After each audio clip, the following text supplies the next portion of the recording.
আপনি, আমি, আমরা সবার প্রিয় হলাম, কিন্তু যিনি আমাদের রব ওনার প্রিয় হতে পারি নাই। তাহলে প্রিয় হলাম এই কার? কেউ আমাদেরকে পছন্দ করে না, কিন্তু রব বলে আমি তোকে পছন্দ করি।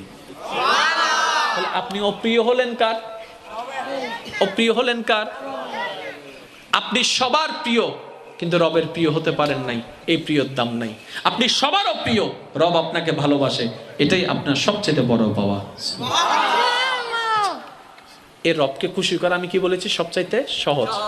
সহজের মধ্যে কেমন সহজ দেখেন, আমি বলি, আপনি রাস্তার ওই পাল দিয়ে আসতেছেন, আপনি ওদিক থেকে আসছেন, এই কর্নারটাতে একজন ছেলে যাচ্ছে, আপনি জানেন যে এতিম, যে